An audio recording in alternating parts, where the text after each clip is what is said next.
Sa unang talata pa lang ng ating napakinggang ebanghelyo, narinig natin na binanggit doon ng Panginoong Hesus yung salitang gospel. Sa ating pambungad na pananalita, sabi din natin a reading from the Holy Gospel. At sa dulo ng ating ebanghelyo, sa pangwakas, sasabihin din ng pari, the gospel of the Lord. Ano nga ba ang gospel? Ano nga ba siya? Ebanghelyo sa ating wika o euangelion sa wikang Griego. Ano ang ibig sabihin ng gospel? When the pagan Roman emperors used the term gospel or evangelium, they assigned it a specific meaning. Ang ibig sabihin ng ebanghelyo, dahil sila yung unang gumamit nito, ay palathala, patalastas, bilin, mensahe, balita, update, batas, dekreto. So any word that comes from the pagan Roman emperors, regardless of whether or not its content was particularly cheerful or worrisome or fatal, yun ay itinuring na isang nakaliligtas na balita, palathala, patalastas, batas. Technically, it is called evangelium, gospel. Yun yung kanyang background, kung anong ibig sabihin ng gospel. Halimbawa, makatanggap ka ng balita na pumasa ka sa board exam o pumasa ka sa bar exam. Yan ay isang ikasisiglang balita. It is a cheerful news and therefore it is gospel. It is evangelium o ebanghelyo. Halimbawa, nagpatingin ka sa doktor at sabi ng manggagamot sa iyo, uy, nasa stage 2 ka ng cancer. Yan po ay isang balita. It's a medical update for you. At ito ay isang nakakabalisang balita. It is still gospel. Yun ay isang ebanghelyo. Inanalo ka ng loto, halimbawa. Ngayon, nilista mo yung number. Ang problema, na-misplace mo yung ticket, yung lotto ticket, na-misplace mo, hinanap mo. At nalaman mo na akala ng kasambahay mo ay hindi mo na ginagamit yon, tinapon mo sa basura. Yan po ay isang balitang nakakasawi. It is fatal news, but it is still gospel. So when Jesus appropriated the word gospel, dahil sabi niya sa ating ebanghelyo, repent and believe in the gospel, ito ang ibig niyang sabihin, that God who is greater than the pagan Roman emperors has an alternative message. He has a saving message. It is the gospel, ang ebanghelyo, na pinagkalooban ito ng ganap na kapangyarihan, ganap na autoridad, na hindi lang ito daldalan, hindi lang ito satsatan, na ito ay isang katutunayan. Hindi lang ito pag-uulat ng balita sa himpapawid. Hindi lang ito ang pagsasahimpapawid. But this message, this evangelium, lives. It is alive. That it accomplishes many works that this message saves. Na ang billing ito, ang patalastas na ito, na mula sa Diyos.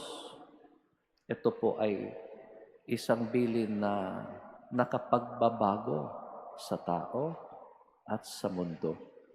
That this kind of message transforms us and the world we live in. Kaya sa madaling salita, ang Ebanghelyo, ang Gospel, ang patalastas ng kaharian, hindi lang siya salita lamang. Sabi nga natin, hindi lang satsatan, daldalan. The message of the kingdom, the gospel of the kingdom is a person. Anything God wants to say, He already compressed it. Siniksik niya at nagkalaman po ito. Yung salita niyang nagkatawang tao. Everything He wanted to say, He says it in His Son. He says it through His Son.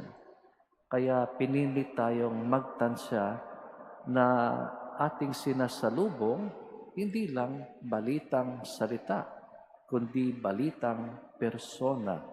It's a person na yung kanyang pagkanaroon umuudyok sa atin sa pagbabago at tayo ay magtumpak sa kanyang pamantayan. We are forced to adjust to His standards. That is the good news. That is the gospel of the kingdom. It may not be a nice news to hear. It may be a bitter news to hear. Ngunit kagaya yan ng gamot. It is therapeutic. It is a saving and good news. Si Jesus po ang pinakaulo ng balita ng kaharian. The Lord Jesus is the headline, the kingdom's headline in person. And He challenges us to be broadcasters of this good news, of this gospel. Kaya sa ating Ebanghelyo, matagpuan natin na pinili ni Jesus ang unang 4 na mga apostol niya, yung magkakapatid na Andres at Simon, Pedro, at yung magkakapatid na Santiago at Juan. From now on, Jesus would say, I will make you fishers of men. Bakit pinili niya yung mga mamamalakaya? Bakit hindi niya pinili yung mga pastol? Bakit hindi niya pinili yung mga alwagi? Bakit hindi niya pinili yung mga negosyante o mga ngalakal bilang kanyang mga apostol? You see, the wise fisherman keeps himself out of sight when he goes out fishing. And if he obtrudes his presence, kahit yung anino niya, yung mga isda, hindi po kakagat sa pain. But the light from the fisherman's boat, not the fisherman himself, attracts the fish. Kaya kung mangingisda tayo, I live in an island, makikita ko yung ilaw ng mga bangka. Doon yung mga mangingisda. Yung ilaw talaga nila ang umaakit sa mga isda. Dahil yung mga isda ay mausyoso, they will always go for the light.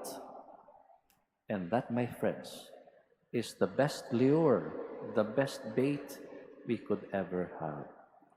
Alam niyo, sa ating bansa, we are not losing people in the pews yet, but we would if the truth is not broadcast faithfully due to fear and witnessed adequately due to timidity. Kung hayaan ho natin yung katiwalian sa lipunan, kung hayaan natin yung mga kasalanan ng lipunan, if we tacitly accept them and justify them, then the more evil they will produce. Ano ang epekto niyan sa ebanghelyo ng kaharian? The gospel will remain toothless. It will be like a fairy tale. Tayo ay tinawag bilang mga mamamalakaya ng tao. Hindi lang yung mga apostol, tayo pong lahat. At dito, mapapansin po natin na dala-dala natin yung liwanag na walang iba kundi si Kristo. At naliliwanagan yung ating buhay. Ano ang dapat nating gawin? For starters, we must not allow the lies to crowd out the truth in public discourse and debate. Alam nyo naman kung anong meron sa araw na ito. Hindi po ba? If social media are full of fake news, if they are full of trolls, we check facts. If our co-workers are repeating false news or ignorant prejudiced claims, hamunin po natin sila tungkol niyan. Because each of us, as fishers of men and women, must campaign for truth, must campaign for truth-telling, which is light itself. Because if we lose it, our freedom will be next. Baunin natin yung sinabi ni San Agustin, the truth that illuminates light itself is like a lion. You don't have to defend the lion. We only need to lose it. We let it loose because it will defend itself. And all we need to do is to open the lion's cage.